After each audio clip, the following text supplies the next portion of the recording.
Hello and welcome to the show. I'm Vila Bianca. I'm Eric Murphy. This is Skeptic Generation. And we need to talk. Yes, we do.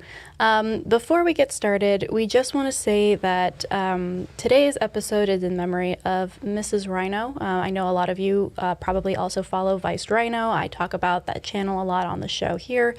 And unfortunately, this last week, Vice's wife passed away due to a stroke.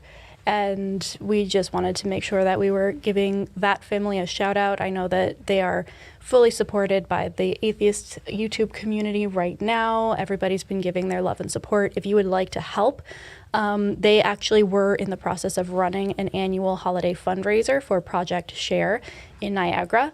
And it was definitely something that Miss Rhino really took a lot of pride in. And so... Yeah, so we have the link if you want. It's in the chat and it's also on the description. So check it out. Go donate a couple bucks in her honor. Yeah, we love you, Vice. We love you, little rhinos, and we're here for you. Mm-hmm. Okay, that said, before we dive into calls, we got a couple other things. Yes. So this is the last week before Faithless Forum. That is happening this Friday through Sunday, this coming weekend. Mm-hmm. And I'm super excited. It's going to be my first time actually speaking at a conference, which is going to be great. I'm excited to see everybody who's showing up. If you would like to join, we encourage you to grab some tickets and come down for a weekend and hang out with us. Definitely. Do you want me to play the thing? Yeah, let's play the video one last time. Last time.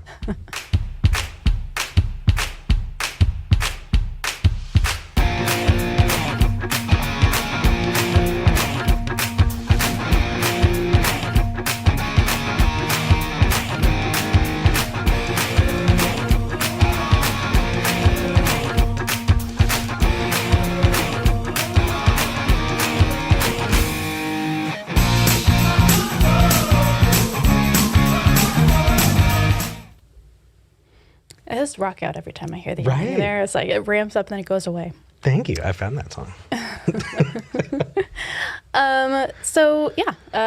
If you are interested in helping to support the show, feel free to throw a couple bucks our way on our Patreon, patreon.com/skepticgeneration. You can also donate via Buy Me a Coffee at tiny.c/tipsg. We are only able to do this because people like you watch every week and like and subscribe and share and also support us financially while we build out a set and while we expand into new and different directions. Yeah. So we're really excited to continue to grow, and we want you along there for the ride.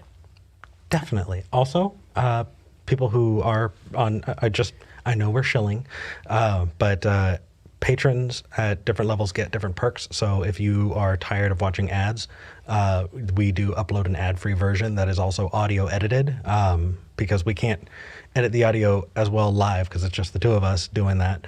But I do go in after and I fix all that audio and put out a ad-free Patreon version, both podcast and for the video. So that's a thing. Yeah, absolutely. We also just had our calls with our Dean's List patron. We have a dedicated half hour every other month where we sit down and talk with them one-on-one. And then we also had our Discord chat with all of our $25 patrons this week as well. So if you want to hang out with us more in a format that is not on air live, feel free to join up and we'd be happy to talk with you. Yeah. All right, enough prelude. Let's jump into the show. Okay. Let's take. Okay. Let's take someone else in the meantime. I need to ramp up. We'll ramp up to Setuf. Let's take Ridley. All right. Ridley, welcome to the show. Hey guys, how's it going? Going good. Are you on speakerphone by any chance? I am not. I am using a headset. Oh, got it. Okay, well, we will make do. How are you doing today? I am doing just fine. How are y'all doing? We're doing well. What can we help you with? Over the last couple of months, I've just noticed that quote unquote bro atheism is kind of becoming a growing issue again. A lot of prominent atheist creators, especially in the bigger side of the YouTube community, have kind of been exhibiting some behaviors that you wouldn't expect from people who call themselves progressive or conservative Christians. A lot of misogyny, a lot of transphobia, a lot of racism, a lot of old white dudes thinking they know what's best for people of color, things like that. Yeah. I just kind of wanted to know what your thoughts on that were. That's my entire Twitter feed. Are my thoughts on this particular issue. So I want to go in two directions here, because on the one hand, being an atheist is simply, as you know, I'm sure, Ridley, the answer to a single question, right? And there are atheists of all walks of life, all worldviews. Some are skeptics, some are not. Some are progressive, some are not. So on the one hand, I am not saying that everyone who identifies as an atheist should also identify politically or socially in the way that I do. I think that it's best because that's how I identify, and I think that I'm right on that. But I'm not going to say if you're not progressive in the same way that I am not. Oh. Ooh. Lots of traffic out there. I'm not going to say that they are not atheists, right, or not doing atheism correctly. That said, my issue here is that a lot of people seem to think that they can take the God question and answer that correctly, and then that automatically means that they're right about everything, or more likely to be right about things because they aren't theists. And I think that is a recipe for disaster across the board. So if you think that you answered the God question correctly, therefore you know things about anything else, literally anything else, you're probably entering into that, what's it called? The where you think you know more than you do. Why am I I'm blanking on it. Well, clearly we're not part of that because we're very clearly not knowing what this is. But no, essentially what we are doing is asking people, hey, take the skepticism and the thoughtfulness and the willingness to look beyond what you assume that you applied to religion and to your God beliefs. Dunning-Kruger.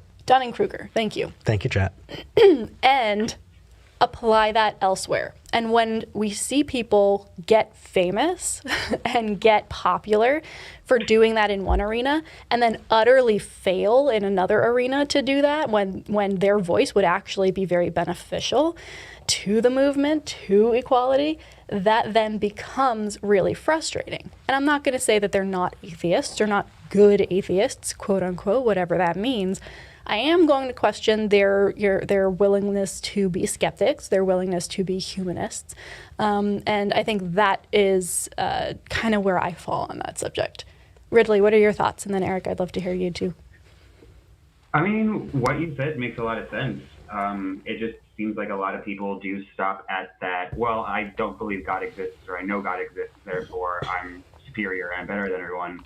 But it feels like they don't want to unlearn anything else. They continue to just be really, I hate using the word so frivolously, but it's a very toxic kind of environment where, because they lack a belief or actively disbelieve in one thing, that they have the right opinion on everything, and treat people who have other opinions, even within that same realm, really, really poorly. Yeah. Mm-hmm. Yeah, and the best thing that we can do is use our platforms, whatever size they may be, to counteract that and call that out without being toxic ourselves, right? Because there's definitely a way to be toxic on the other end of things as well, and get down to that level.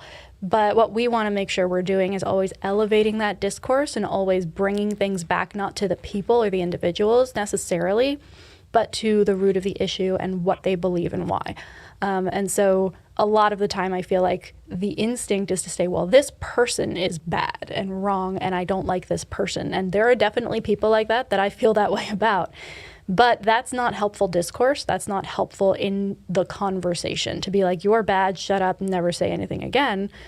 What should be happening is, okay, well, let's maybe remove you from a place of, the amount of influence you have very slowly, because clearly you're not in touch with the rest of us anymore. But let's continue the conversation and talk about the issue separate from the individual. That way they don't get that massive platform boost when people, create all these videos, response videos or whatever, and they get the engagement they're looking for. Instead, let's cut them out of it entirely and just talk about the issue and actually get deeper into the meat of the problem. Yeah. That's my tactic anyway. Eric, what are your thoughts? Well, just being involved in the atheist content creator space for a long time, and having been a long time viewer of atheist content creators before that, what I got to tell you is, Ridley, it's getting better. And it is way better than it was 8 years ago, 5 years ago. And it's interesting because depending on when you plug in, it's almost like building sandcastles on the beach, that you have a thing build up and then you realize that not everybody's in the same place. It starts to crumble away, and then, more people join and build up. And each time, each incarnation, from what I've seen, has been more empathetic, and also recognizing that there are some things that just aren't okay. There was a point in time when if you were getting harassed or abused by a significant content creator, just for sexist reasons, people turned the other way, and that's changed.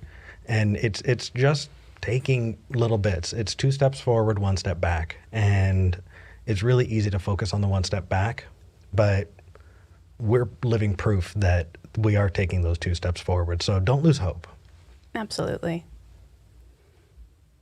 Yeah, thank you. That does put my mind at ease about some things, and definitely clear some things up. Because, like I said at the beginning, it's something I just noticed a lot more than I used to, and I was like, I don't know if this is a good thing. Yeah, and the deeper you get into it, the more you notice it as well. So if you are kind of starting into this whole online atheist community and really diving in, you are going to see, just by virtue of seeing it more of that kind of inside baseball, bro atheism kind of thing. I love that phrase, by the way. That's great. But on the other side of it, the fact that it's being addressed as a thing is the movement forward, right? It's not just, oh, this is just what atheism looks like in the United States. It's, oh, wait, this is a subset that is problematic for these reasons. And that shift in understanding, that shift in viewpoint is the whole ballgame in and of itself. So keep doing what you're doing. And yeah, thanks for calling in. Definitely. Yeah. Thank you, Ridley. Thank you, guys. Thank you guys so much. I hope you'll have a great day. You too. Bye. I just kind of also want to add in that if you're watching what's going on, in those kind of inside baseball spaces, and this isn't just an atheist community thing. This is a most communities thing. Yeah. You're going to see people finding the worst communicators possible and reacting to them as if they are the, exemplars of the movement. And so you're going to have really, really bad actors put at the front for people to strawman, that side, your side and the other side. And so continuing to just be you and not get sucked into it, and, anchor, reasonable, rational positions on things is so important. And it's really, really hard to pull yourself out of that, because when you look at your feed, sometimes it's just all of the worst people. And it's good to remember that you can still be a decent, rational person. So anyway, yeah. I want to talk to Marci. I feel like this is a pertinent conversation, and also we don't normally get a lot of new atheists on this show quite yet. Like, that was something we talked about a lot in the last show, but not so much here, and I'm excited. Marci, welcome to the show. Hi, thank you for taking my call. Absolutely. Thank you for calling in. How can we help today?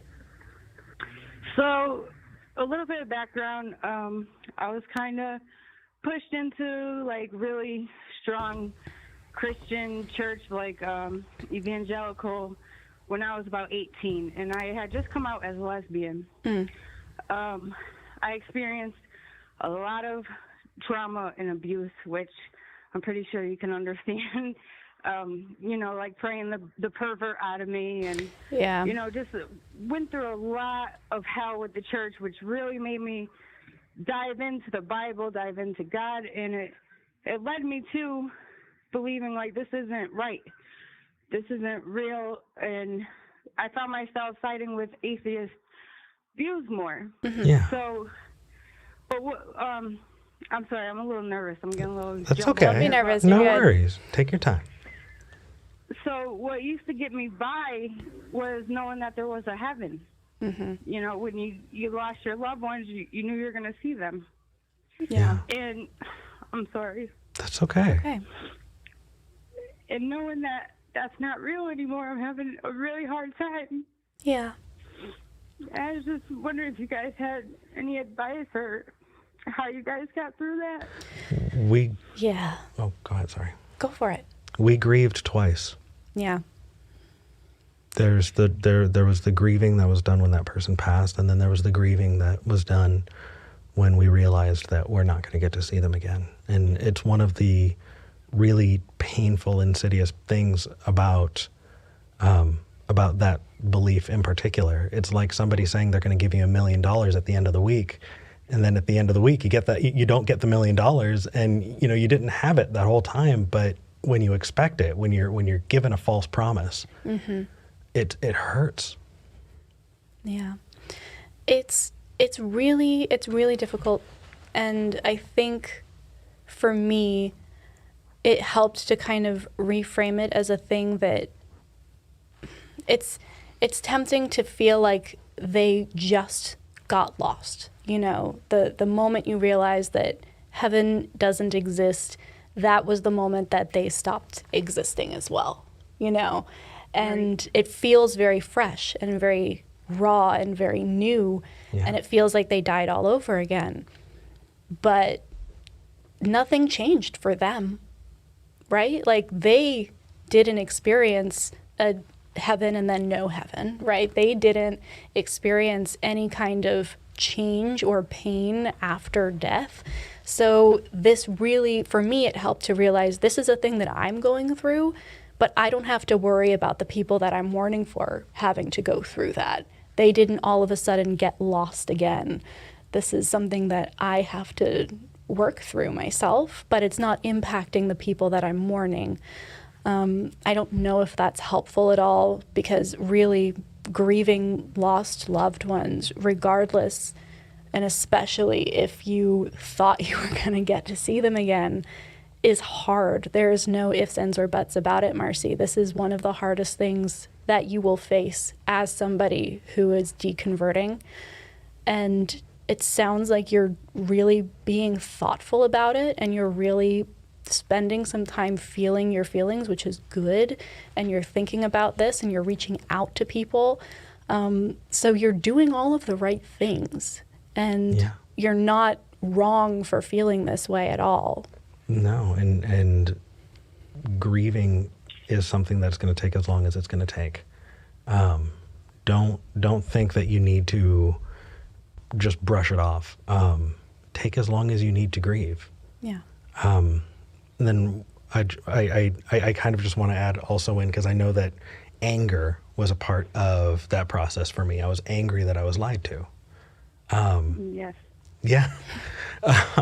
But it's kind of tempered by the fact that those people who were spreading that also believe it. And so it wasn't intentional. Yeah. It doesn't make it easier that you were lied to, but it does help you empathize with the fact that that's part of it, That's part of I feel like I didn't get to properly grieve like my father passing, and a lot of people close to me, because what protected me was, okay, let's just throw that aside, I'll be able to see them again one day. Yeah. So I never went through the emotions of actually grieving them. Yeah. I kind of just looked forward, like, okay, I'll see them again. So now it's like I have to go backwards and start grieving all these people, and it's really hard. Yeah, it sounds like a lot, and I know from experience that it is, but it's so healthy to do. Like, this isn't going backwards, and I know it feels that way, and I know that you're in your mind, I'm sure that it's like, I already had to deal with this, I got through it, and now I'm back where I started. But you're not. You're somewhere brand new, and that's exactly where you should be. It's going to help you in the future to be able to process these feelings and to be able to feel these things fully and appreciate the people who you lost fully, not just as, okay, well, I'm going to see them again and we're going to pick up where we left off, but as a full, complete story, right? And so I nothing we are going to say is going to fix it, and I know that you know that. But I'm so, so glad that you are in a place where you can give us a call and talk through this. Marci, do you have any other support networks that you can talk about this with? Do you have anybody else that you can speak to? Yeah, I do see a counselor. My family doesn't really know that I am atheist yet. Okay. They're not really, really hardcore Christians or anything, right? I don't think they would really care, but I'm at the point where I'm kind of still confused about everything too. So Yeah. And just one other thing that just came to mind. As this view changes, how do you think that's going to affect the way that you treat people who are still here? Oh, it's helped me a lot. I appreciate my life a lot more. Yeah, it's had a lot of pros and cons. Yeah, take that opportunity to tell the people that you love them, because when they're gone, they're gone. I feel like the experience became sweeter for me, recognizing that these moments are fleeting, bittersweet, but still. I don't know. I didn't take it for granted. I didn't feel like I was going to have another chance, another opportunity to fix that relationship after we're both dead. Right. So making sure that I do it now in this life is that much more important. Yeah. I'm glad you have a counselor. Definitely. That sounds good. And also, if you want to talk specifically about religious deconversion and how your views of heaven are changing and on all of that, recovering from religion. I'm sure that you've heard of this as well, but it's a hotline that you can call and talk with somebody specifically about deconverting and about the feelings and the emotions that come up when you think about things like heaven or hell or the afterlife or anything like that. So in addition to actually going to a counselor, which is wonderful, good for you, this is also something that can target very specifically that kind of, hey, I'm brand new at this. I still am confused about a lot of things, but I need to vent or I need to ask questions, and maybe my family isn't the right place to go quite yet. So we will make sure to link that in the description. And so you can go there at any point and just call us 24 hours. There are people who have gone through what you're going through on the other end. And we say it's like praying, but somebody else answers the phone. And it's entirely peer supported, and it's free. And if you're not feeling like you are ready to talk about it, there's also a text line. And then just for people who are watching, the Hotline Project is always looking for volunteers, people with good hearts who are willing to take that time. And so if you're watching and you have the space to donate, if you're wondering how you can kind of give back and be a part of that, reach out to the Hotline Project. Tell them Skeptic Generation sent you. Okay. Thank you, Marci. Thank you so much for calling in. Me feel so much better. Thank you. Good. That's what we're here for. Give us a call back if you have any other questions, or if you're thinking about this more and just come up against some walls that seem kind of weird and you want help scaling them. We're here. All right. Thank you. Thank you. Bye. Bye. Oh my gosh. I was going to cry. That one. So sweet.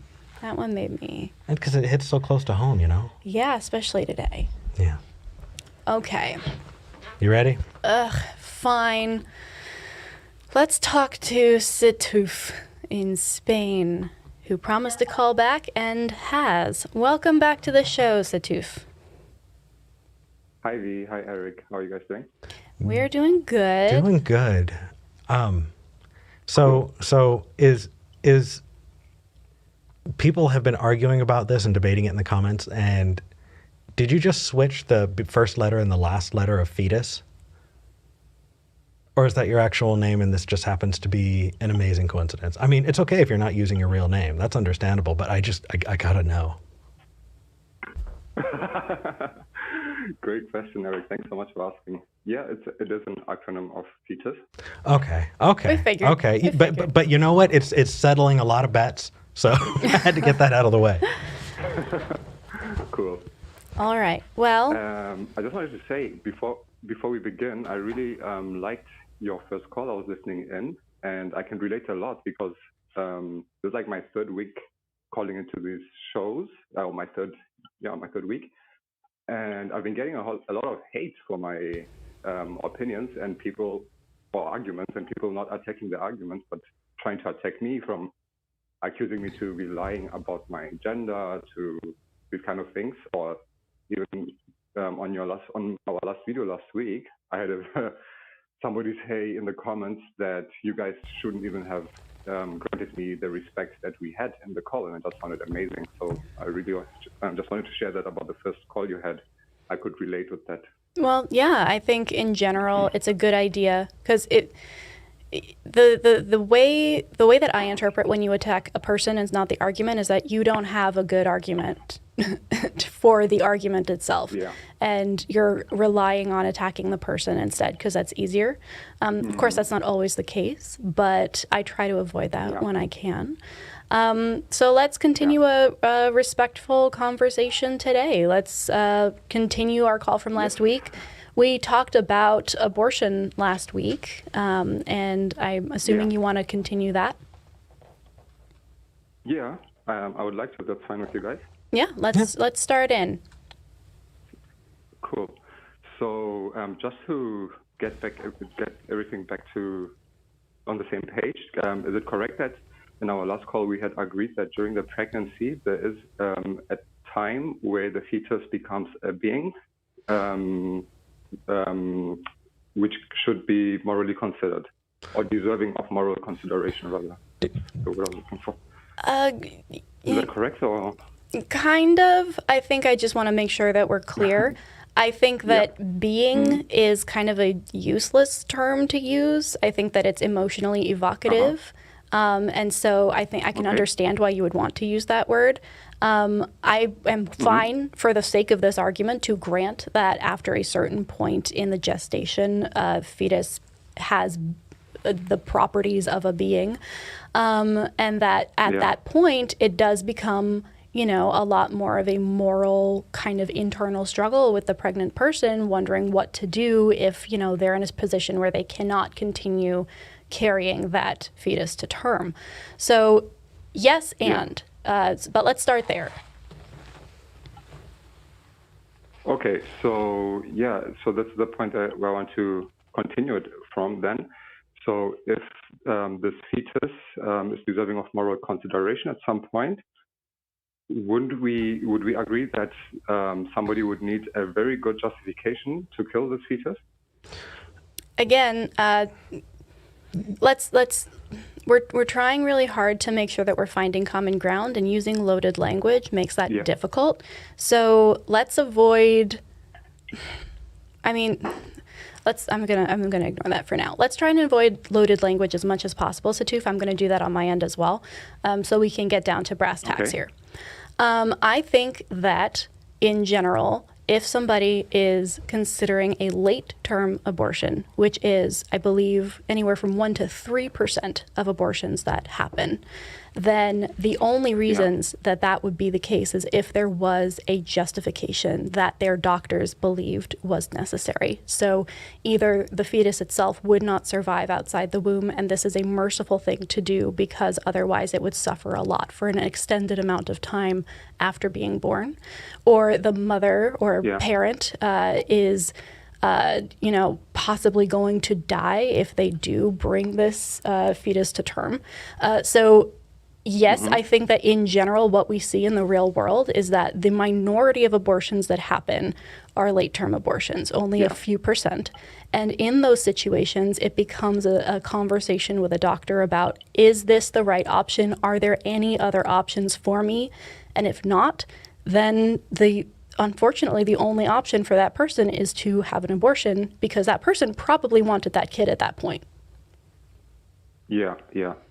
Do you think that I got to ask Setuf in that example that V just gave of non-viable pregnancy or risking the life of the mother?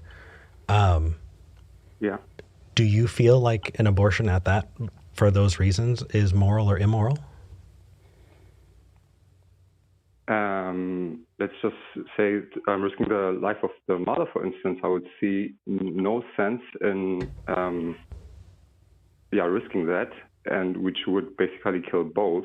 I would see absolutely no sense in somebody saying, no, she must, or the host must keep pregnant, even though their life is at risk, because if they die, the fetus die, and what's the good of that? So I would find it as justified in that instance. Okay, so the reason I ask is because a lot of people who I've interacted with have said that abortion, no matter what reason, is immoral always. And I didn't want to strawman you, and I wanted to ask you if you have a more nuanced view that you're willing to go, okay, there are moral considerations that can come into play, and it sounds like there are. So I have way fewer questions than I was going to anyway. Back to V.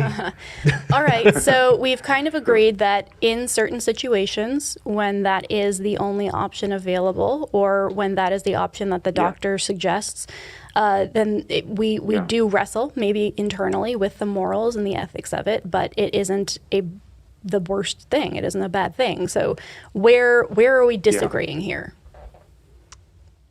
Okay.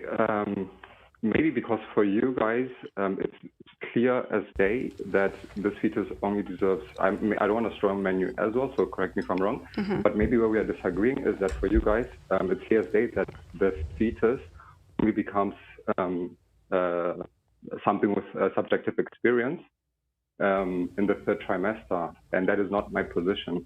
That is why I actually want to talk about the morality, regardless of the time, because if we can establish that it is indeed immoral if the fetus is having a subjective experience, then we can go to the conversation of when does this happen? Because last time, Eric, you told me to check out this case, Roe versus Wade. Roe versus Wade? And the way I understood, it, I did check it out, by the way. And good. The way I understood it is basically about viability of the fetus, right? And going deeper in this, and I might have misunderstood it, but basically what viability means, it means that at this week 25, 50% of the fetuses would survive outside the womb, which is why it becomes a more problematic area. But in my view, the week before, the host can terminate without any consideration or needing any doctors or anything like this extra to like you guys said in the third trimester, they can do it. But my position is, what is the difference between the fetus in week 25 and week 24? Say, instance, in week 24, the survival rate would be 40%. Does this mean this life is not worth not terminating? Well, that's a subjective point that's going to vary from person to person. So I wouldn't assume, from one person to the next. But it's important that you read that, and especially if you're having conversations with people from the United States, because this show, about 60 to 70% of our viewers are in the United States. And so when we're having this debate, when we're having this conversation, it is couched in that history. And that's how people are used to talking about it. And you're not in the United States. And because of that, references are going to go over your head or, completely past you. And they're not going to be productive conversations. So I'm glad that you read about Roe v. Wade and what happened there. That's awesome. Yeah, I think you're right, Setuf, that there is that is the fundamental disagreement between us, and the difference is, okay, well, why are we drawing the lines that we draw? And there are reasons that it is as ambiguous as it is. One of them being it is unethical to have experiment on pregnant people. And so there are things where I know Ben is going to be on the chat, on the call later, and just absolutely like blow this out of the water. But my point is that can be reduced to a scientific question, and that can be reduced to a religious or moral question. And I think that a lot of the time when we have conversations, we talk about the religious or moral conversation and the philosophical way, and we use all these analogies, well, the trolley problem and the violinist argument and all of these examples to try and contend with the moral side of things. But if we look at the scientific side of things, then we're better able to see, okay, well, this is what the body does at this stage in life. And we have to draw that line somewhere. So you very well might draw the line at 24 weeks or 23 weeks, but the law here draws it at 25. And for a country that has more abortion access than we do, they might draw the line elsewhere. So I respect your right to draw that line for yourself wherever you would like it to be. My only concern is that a lot of the time people tend to say, well, I've drawn the line in the right place for my reasons, and therefore you should draw that line there for my reasons as well. That's the practical side of it. Right. So practically, I respect your right to believe whatever you want about the beingness of fetuses and when they become viable. But why does that impact, or why should that impact how other people talk to their doctors and make medical decisions is the question here. Yeah, and that's couched in the fact that we're living in a place, V and I are in Texas right now, and in Texas, you could, if you, let's say, had a miscarriage, be accused of having an abortion and be in legal trouble. Somebody in South Carolina, I believe, is jailed for 4 years for having a miscarriage. First-degree manslaughter is what they called it. Right. Yeah, and I think we're on the same page there, that's not helpful, but that tends to be where the conversation goes when we frame it as, well, I am morally right, and I should be able to dictate for you what you do with your body. Do you think that your moral views around abortion should be legislated? And if so, how do you prevent what's going on here? Because it's not a slippery slope for us. It just happened. Right. So how would, what's your view around that? Is this just armchair philosophy, or do you think that we have a duty to legislate that for other people to have to deal with? Well, okay, so you guys said it quite a lot, but just to answer Eric's question quickly, I do believe that we should legislate avoiding the, I don't want to say killing, but the termination of innocent beings without a very, very good justification to take the life of that being. I think we should legislate that. That is my position. And I just want to address this thing about subjectivity of when something becomes a being. I mean, yes, there are the philosophical questions, the religious questions, and so on. But I think we, or you guys as skeptics at least, should agree that we should follow the science, right? And so from my research, what I found out about fetuses is that their first brain activity starts in week 6 of pregnancy, okay? I'm not saying that they're necessarily a being at that point, but I'm just saying they're starting at week 6. And a few weeks later, this fetus can actually be observed yawning, stretching, thumb sucking, and so on. And I'm no brain expert, but for me, that seems like not such a big difference to a newborn who stretches, yawns, and sucks their thumb, and so on. Okay. So I do want to address this because that's if you are getting that information from somewhere, that is inaccurate. it would not be possible to yawn and suck a thumb at 10 weeks because those things have not developed yet. But I also want to point out that this is actually a really big problem, Setuf, and this isn't your research that's like, I'm not saying that you were looking for biased sources or anything, because I'm not going to make that assumption. But I have tried to do research on fetal development online, and it's really difficult to find accurate representation of what is happening, because either A, it's for expecting parents who want to see their little baby, and like they make it into something that it doesn't actually look like at that point. It might look like a tadpole, and right, or it's actually like there is a lot of difficulty in actually finding accurate week-by-week representation of what happens during fetal development that is not swayed by a bias towards, oh, this is a baby, this is a being, this is a fully formed thing right away, either because of political reasons or because of, just catering to a specific demographic who like that.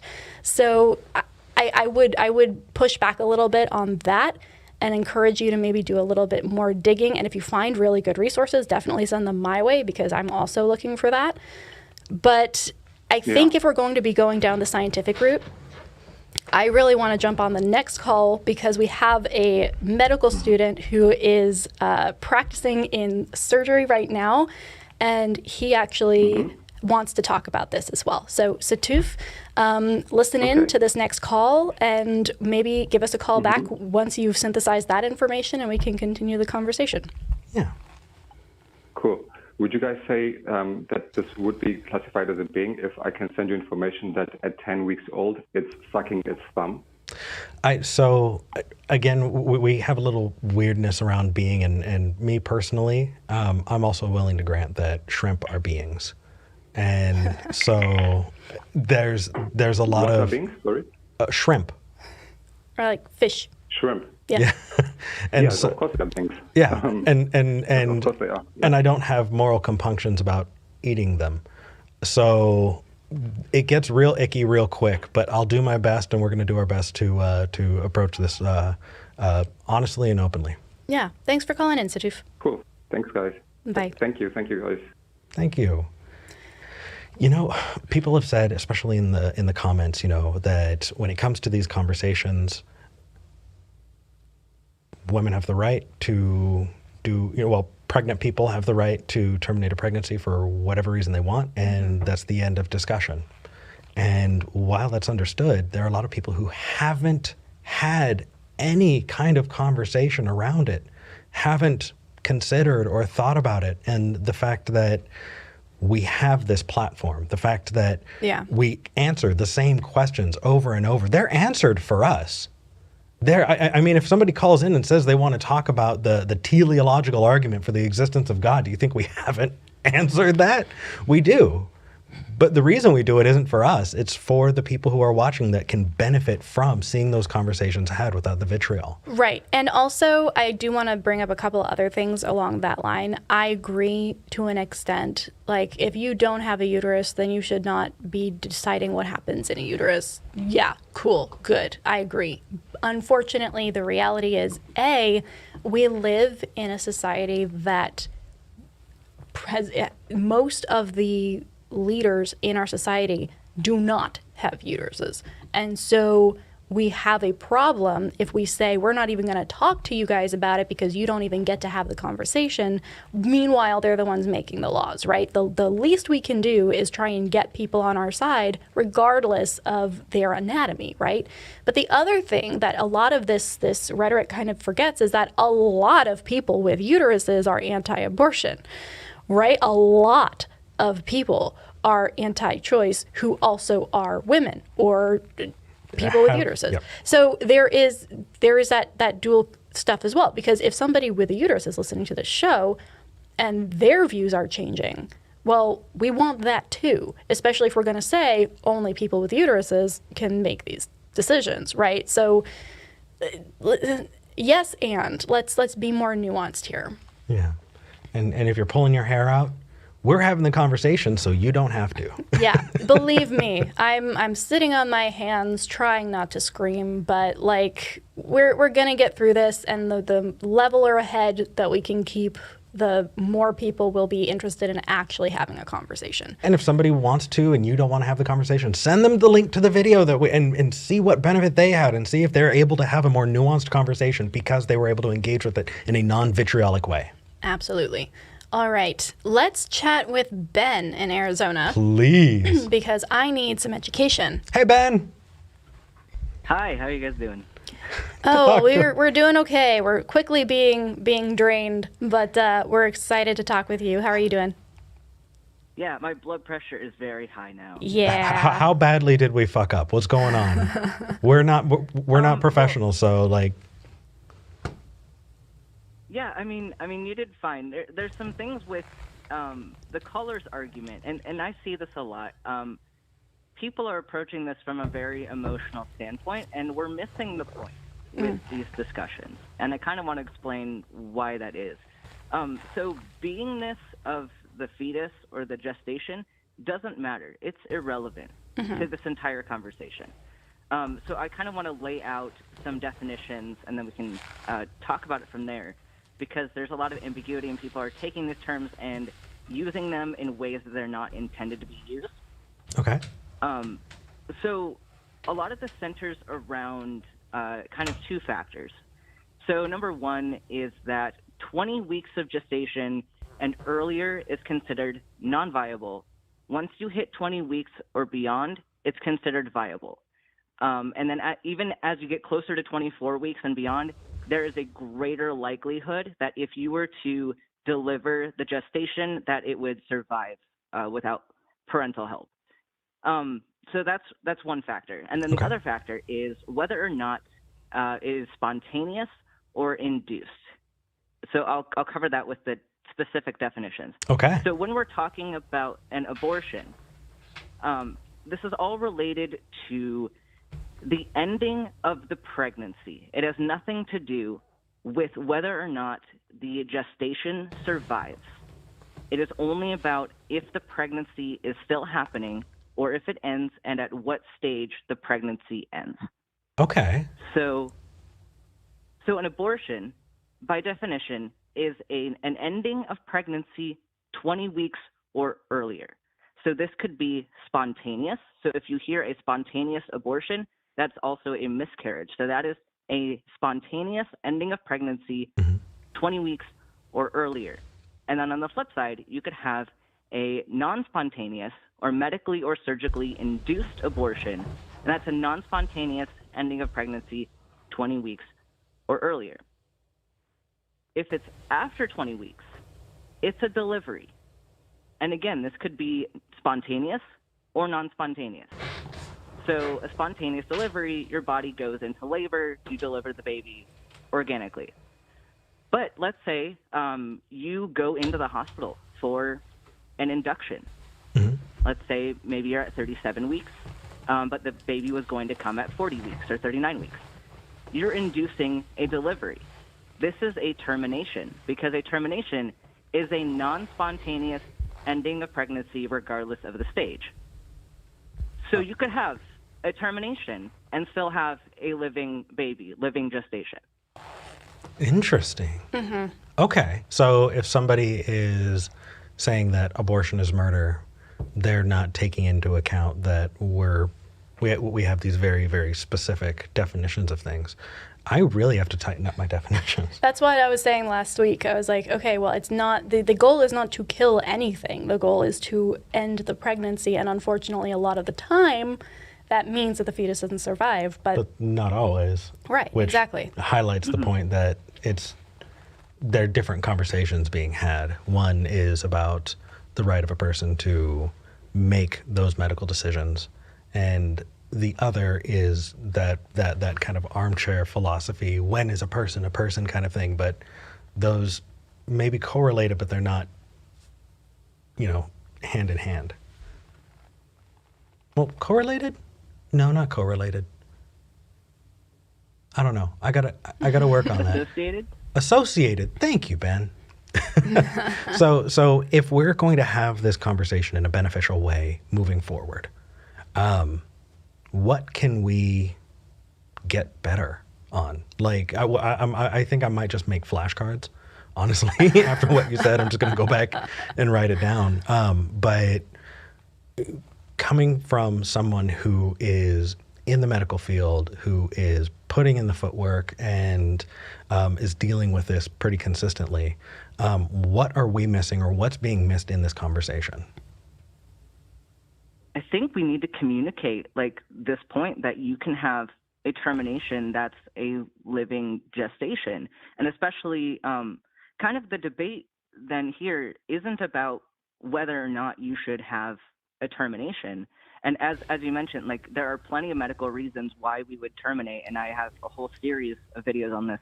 But communicating that maybe the debate is around the method of termination. For example, like a dilation and evacuation is generally what people are talking about when they're referring to, quote, baby killing. Right. I know that when I was growing up, that was the only thing that was talked about. Like the assumption was regardless of what point in the pregnancy, like that was how you got rid of it. Okay, am I using But that's not true.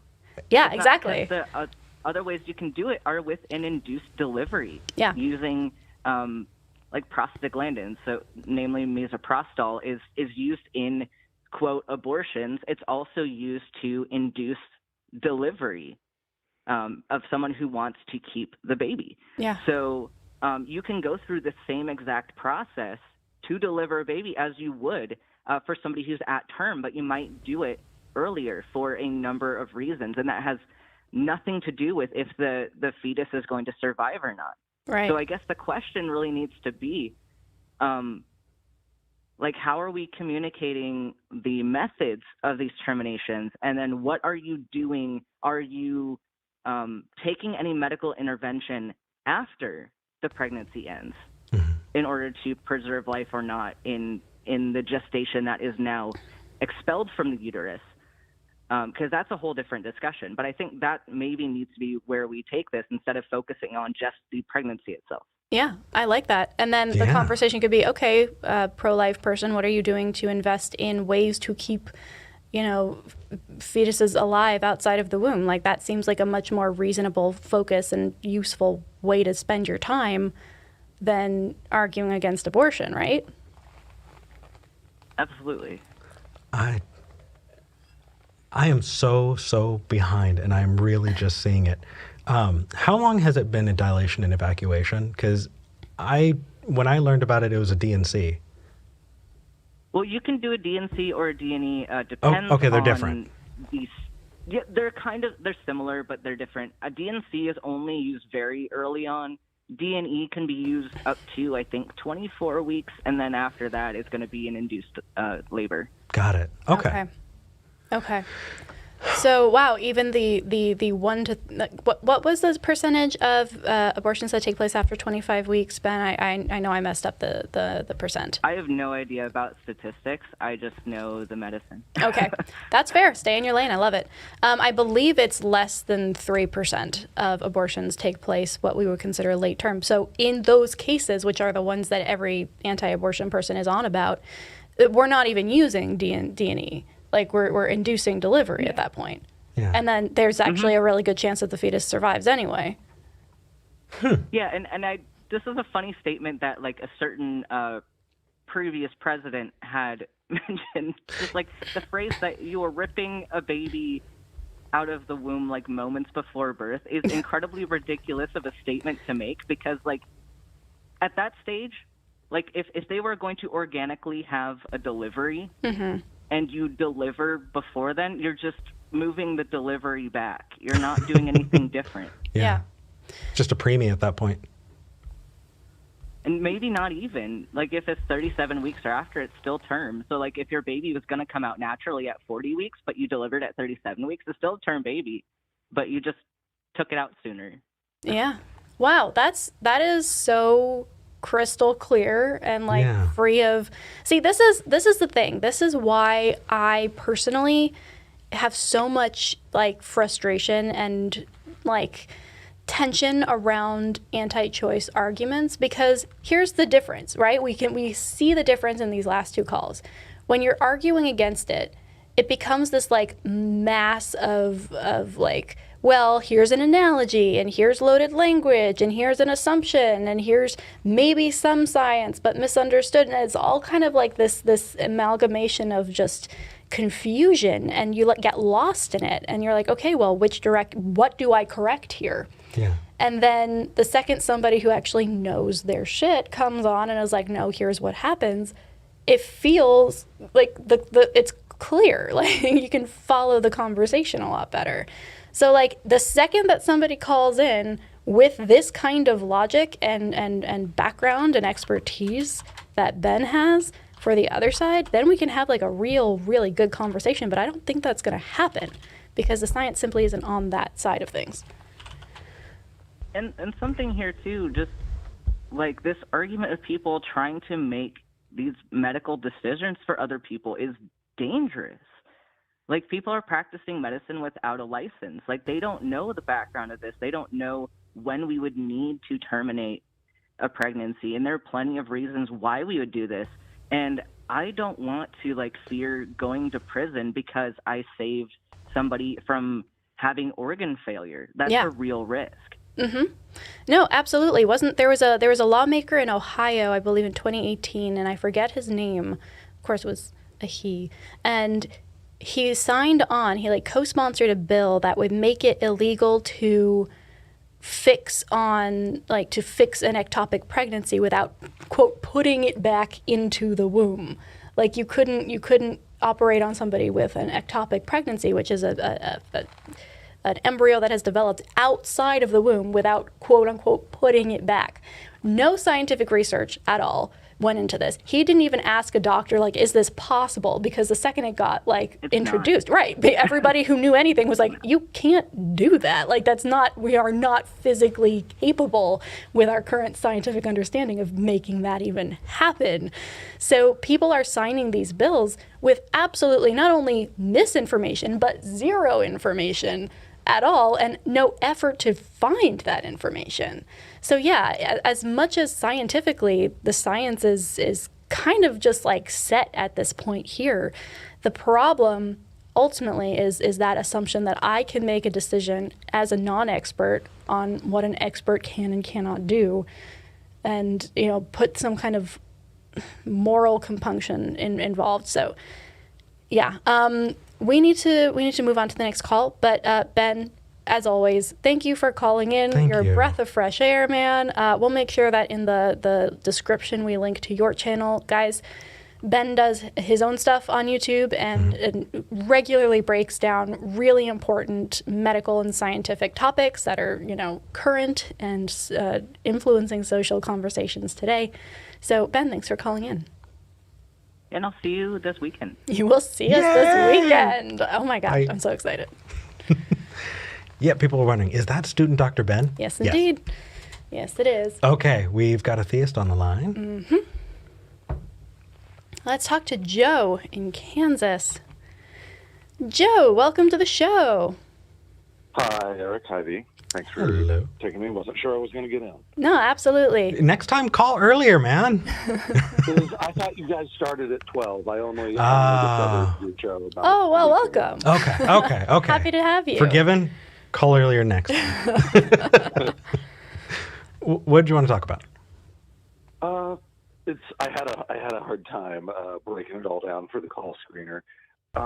This is something I guess I've just kind of noticed in more recent months, I guess, because I watch a lot of the shows, a lot of the different shows, that are within the realm of the ACA, and all the different YouTube shows. I watch clips and I occasionally watch live, and it's also something that I've noticed in beyond with some of the bigger speakers in the atheist community. Sam Harris and Richard Dawkins come to mind, and immediately coming to mind. And it's the thing I notice is that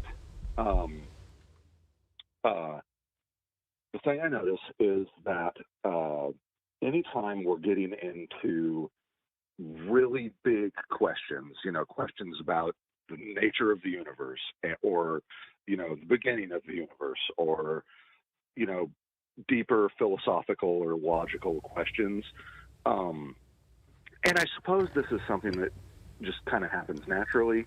When we're talking about that, like, a lot of empathy and a lot of emotion tends to go out the window.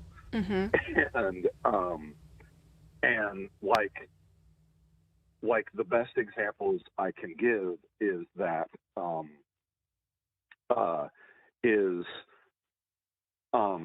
in conversations about free will. I was talking with an atheist friend of mine a couple weeks ago and talking about free will, and we were discussing it. It was from, I think it was a poll that you guys put up on Nice. YouTube, like cool. a week or two ago. Uh-huh. That was just a simple yes/no question, and it was, "Do you think free will exists?" Mm-hmm. And I clicked yes.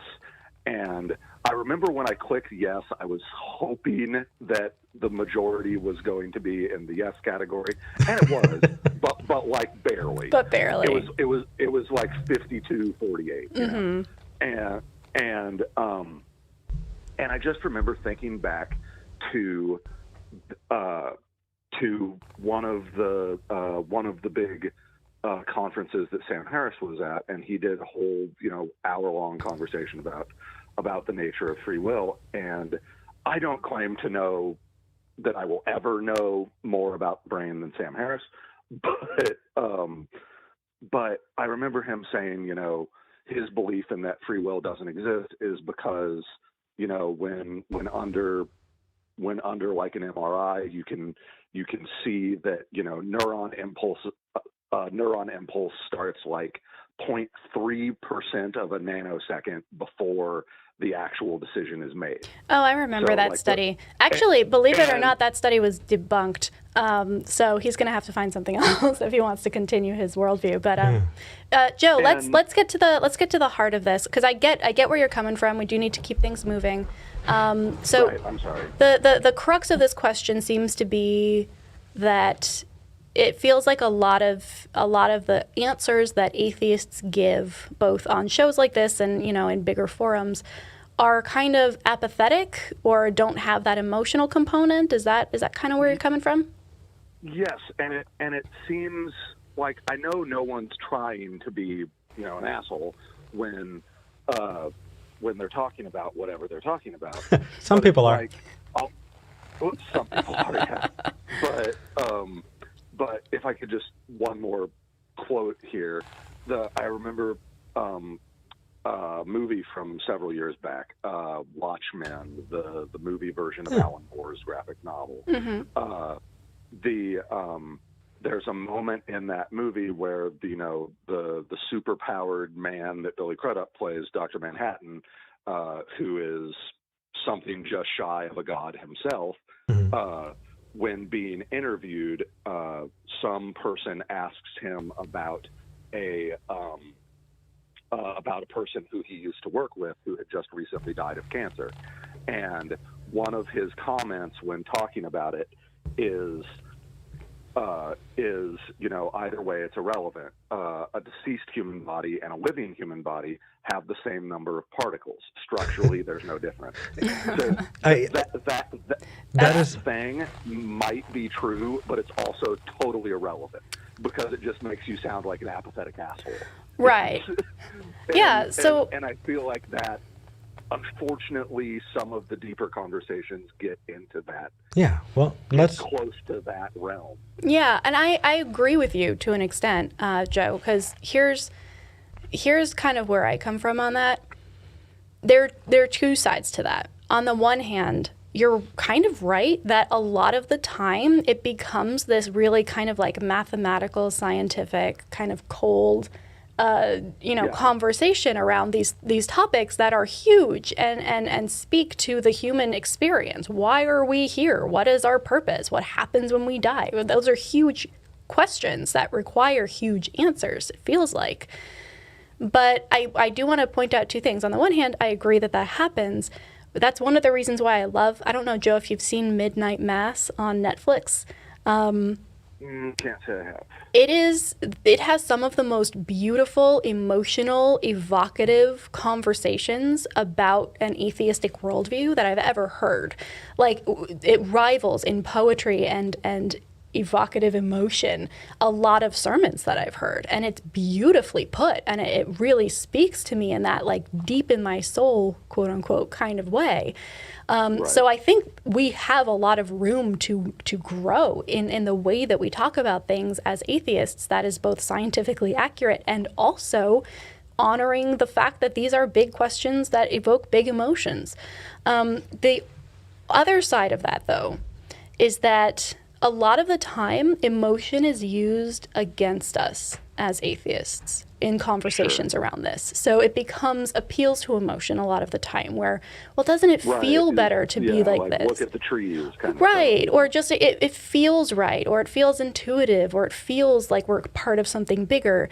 So a lot of the time, I think we overcorrect and try and get us as far away from emotion as possible to avoid getting lured in by like evocative language or loaded language. But I think we do overcorrect a lot of the time. And when in conversation with an honest interlocutor, someone who we know isn't going to use that emotion against us in any way. Like you. Yeah. Like this would be this kind of conversation. I'm absolutely down to get all existential up in here, you know. Yeah. But it really is a defense mechanism a lot of the time because that emotion has been used against us. What are your thoughts there? I guess I hadn't seen it as an overcorrection, but yeah, it's obviously a whole lot of, you know, if a preacher is up on the pulpit, you know, really, really deep in a sermon, then there's obviously a lot of emotion in what that person is saying. But so I guess it comes down to like it being two sides of the same coin. Because if religion is very much so powered by deep emotions, then science has to be as removed from emotion as it can manage. Yeah. Without seeming sociopathic. Right. Kind of going into that sociopathic element sometimes, frankly. And right. I think that is definitely something that we as a new kind of baby culture need to work on, because I think a lot of it has been reactive and a lot of it has been us trying to figure out, like, okay, how do we be not that, to the extent that we have banished a lot of very valuable things from our mindset, not us individually, but as a group, that really should still stick around, right? I want to look up at the sky and be in awe of it and feel small and feel, at once insignificant and the most important thing in the universe. Like, that's an amazing feeling. I don't need religion to do that.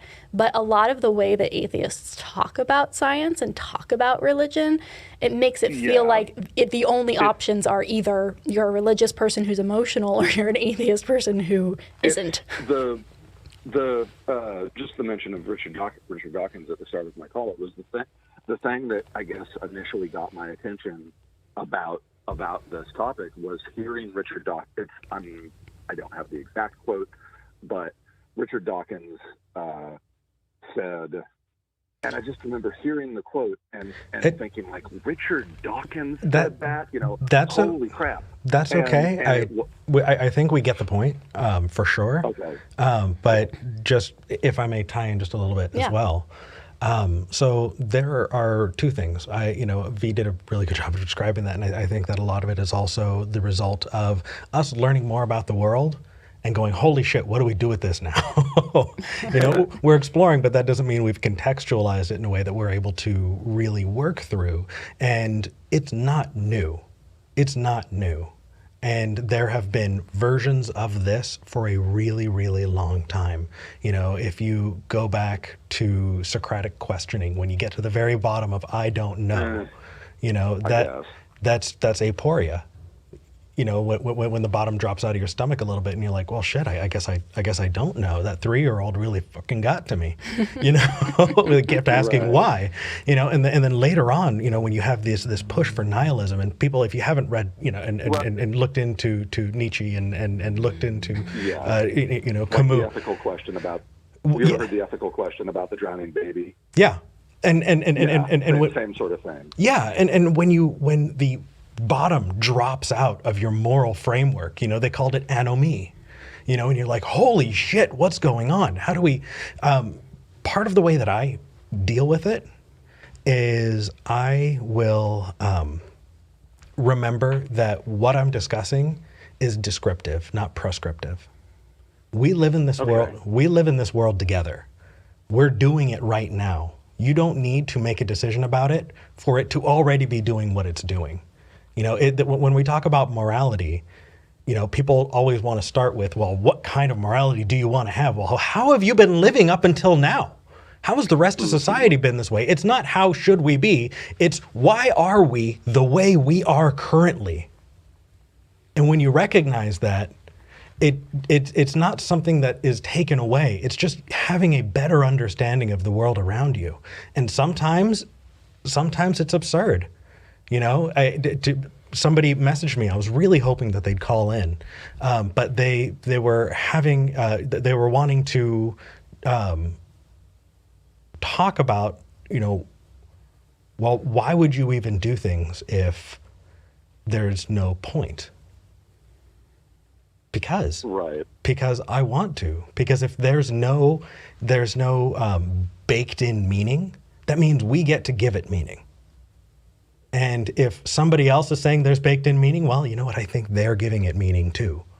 So that's just that. But don't think you're losing something. All you're doing is getting a better understanding of things. If you found out that you were just a meat robot, that you didn't have free will, would that change the way that you've experienced your life up until now? No.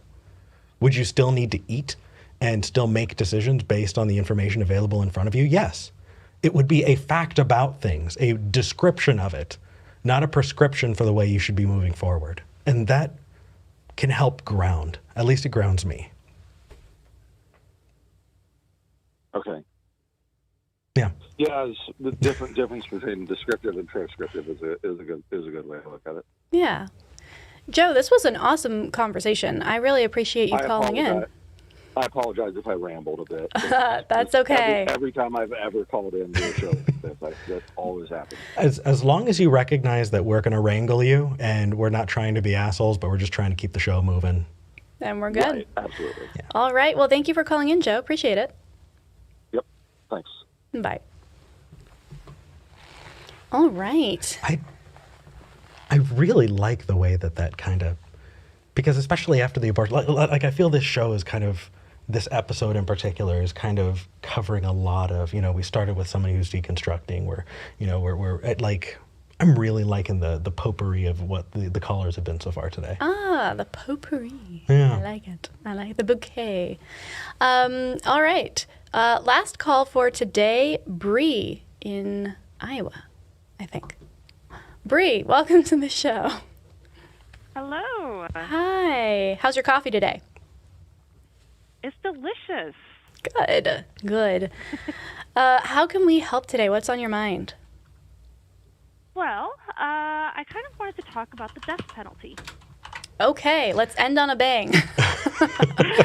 Yeah, we're probably not going to solve it in the next 10 minutes. No, I figured I opened a can of worms last week with abortion. I should follow up with the death penalty this week. Wow. Right? Yeah, look at what you've done. Yeah, you have 2 episodes worth. Bree, this is intense. All right, death penalty. What are your thoughts? What are your questions?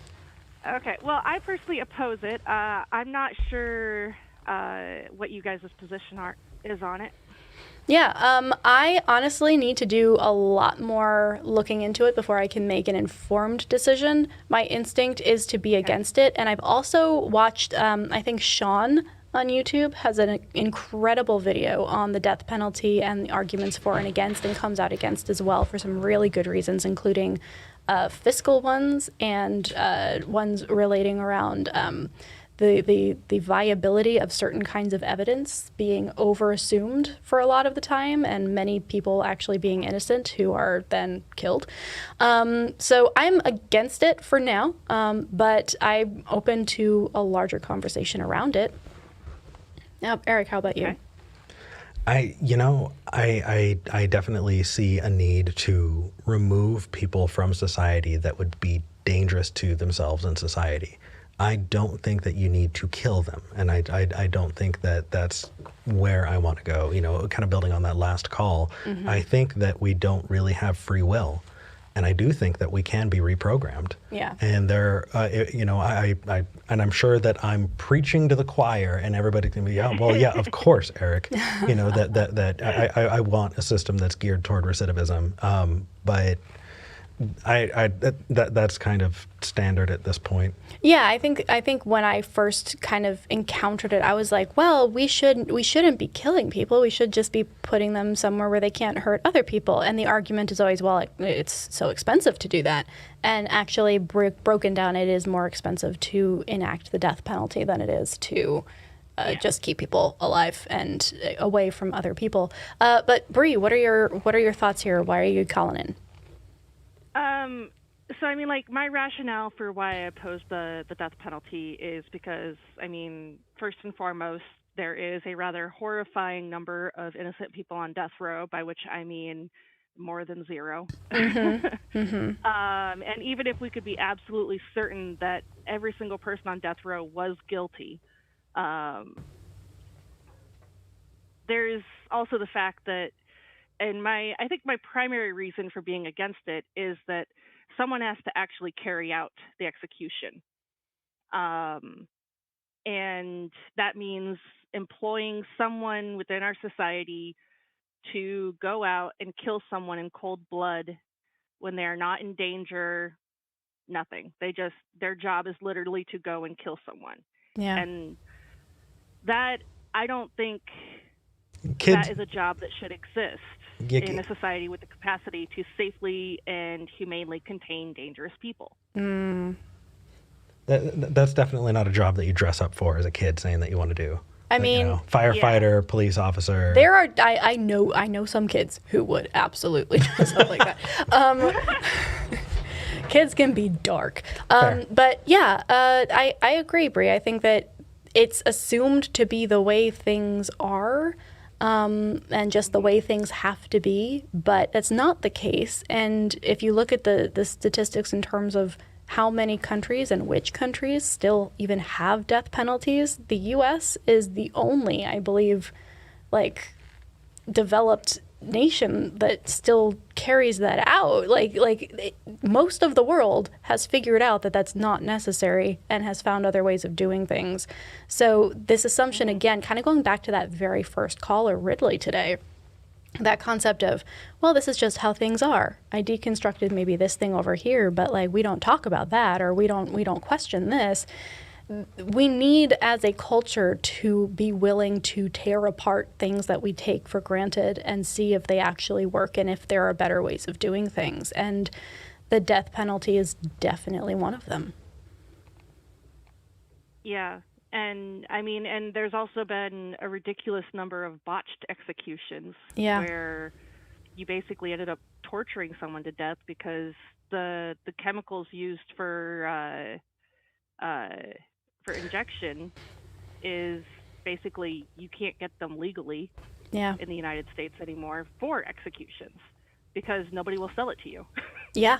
And let's not even go into the component where most of the time the type of person who gets a death row penalty is there's the I don't know, the institutionalized racism component as well, where this isn't rich white guys, right? They're not rich white guys on death row, right? And a lot of the time we've seen horrifying things happen where minors get this penalty, and it's fucking horrific. So unless someone can come up with a really, really freaking good reason why this needs to be the case, then I think that it makes the most sense to just do away with it and find other ways to rehabilitate as opposed to just punish because it feels like the right thing to do.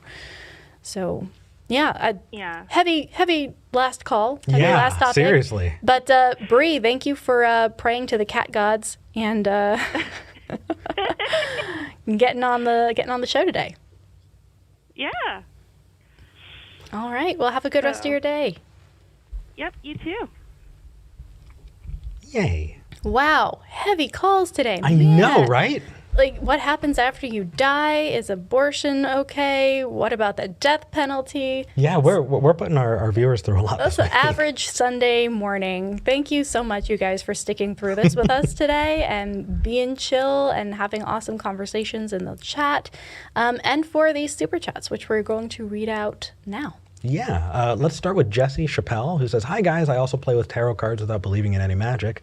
I wanted to ask V, what are your favorite cards, minor or and major?" Oh, that's a really good question. For minor arcana cards, I really like the Eight of Wands. The Eight of Wands is kind of this card that signifies movement, like physical movement, and it could usually, they say it's attributed to either like a move or a new job or travel or, something that inspires that movement. And that card always gives me like, ooh, that's exciting. Something cool is going to happen. And then Major Arcana, I actually really love the Death card, and I know that a lot of people are kind of afraid of it when they see it in a reading because, in Hollywood it's like, oh, you are going to die tonight. But really what it means is something is ending, and yes, there's pain around it, and yes, it takes a kind of a rebirth and a recontextualization of the world, but something else is happening next. And to me, that's always really cool to get because I am able to kind of think about things in my life to let go of and move on from. It's kind of like in my head, the embodiment of the song Into the Unknown from Frozen 2 is the Death card. So yeah, great question. And just for people who are going to spam in the comments because they didn't watch earlier episodes where you talk about it, V's not talking about a supernatural thing. It's a practice that you can do that, let's say you do pull that Eight of Staves? Eight of Wands, yeah. Eight of Wands? Mm-hmm. Just getting the opportunity to sit and think, okay, what is changing in my life and what do I want to change in the future? Trying to interpret those kinds of general ideas to your life can help give you insight into what you're thinking, what your goals are, and it can be beneficial that way. So if you're going to be spamming in the comments, at least watch the early episodes where we talked about it. I appreciate you. Jim Bob is somebody who has commented on quite a few of our videos in the comments. It's a theist troll. So I'm very happy. I mean, they sent us about $10, so thank you. And we're not going to read your comments. So I actually kind of like it. It's supposed to be sarcastic, and it came at Marci's expense, so I don't want to read it. Okay, fine. Don't be a troll and try and get in the comments, I guess. Yeah, that's true. Okay, in the context of that, that's fine. Rage of the Animals just wanted to give us $2 in support. Thank you. Deanna, $5. Thank you so much. Says, I have to go to court tomorrow. I'm considering declining to swear in on a Bible if they ask me to. I hope it doesn't prejudice anyone against me. I don't think they do that anymore. Do they not? At least, well, in Texas. I don't know where they are, but. Well, good luck. Stand by your convictions if you think that's the right thing to do. But also, don't feel bad if you just do it to, make sure that nobody hates you unnecessarily. Like, it's totally cool to do it if you want to. We're not going to say, like, well, you're not really a good atheist if you do that. So, either way. Trude sent us 20. I think it's Kroner. I think, says, hit that like button. Thank you, V and Eric. Thank you. Absolutely. Trude. If you're watching and you're not subscribed, hit subscribe, ring the bell, and hit that like button. It will increase traction for the channel. It'll get in front of more people, and we can have more fun conversations. Zenful Pariah, $5. The only knowable facts of the cosmos are quantifiable on a numerical scale of metrics, irrespective of current limitations. All else is conjecture. That sounds like you put a bunch of words into like a Spock generator and like generated a Vulcan saying. So I disagree. I think linguistically we can know a lot of things when we're defining them into existence, and that's actually much more useful than people give it credit. It allows us to communicate, and other than that, I think that that's a little rigid. I wouldn't be that rigid. And then, do you want to go last one? Sure. Caleb shot us $2 and says, "Amazing work. I'm learning a ton here. Yay. Keep at it." Thank you. Yeah, we're always trying to learn more on our end so that we can be better educators for everybody else. We are very much trying not to overstep, and we love it when experts call in and actually give us better arguments or say, hey, you could have done this differently or this better. So if you are somebody who has a lot of experience in a topic and you've listened to us have a conversation and are like, ooh, like this might be a better way to approach it. Or you guys were so wrong. Like we're absolutely good with being corrected. Just off the wall, like not okay. Give us a call. We would love to chat with you and have everybody else learn alongside. Absolutely. All right. I kind of want to go over to the Discord for a little bit. I'd like to talk to people. Okay, we're going to do an after show. So if you would like to join us for a little bit, you can go to tiny.cc/SG Discord, and we will see you there in the live chat channel. But until then. So instead of doing a pithy or funny comment, I do want to replay this. Mrs. Rhino, you're going to be missed. For people who would like to support the fundraiser that they were doing when Miss Rhino passed, the link is in the description for this video. Mm-hmm. We love you guys, and our hearts are with you. And for everybody else, yeah. All right. Where's our outro? There.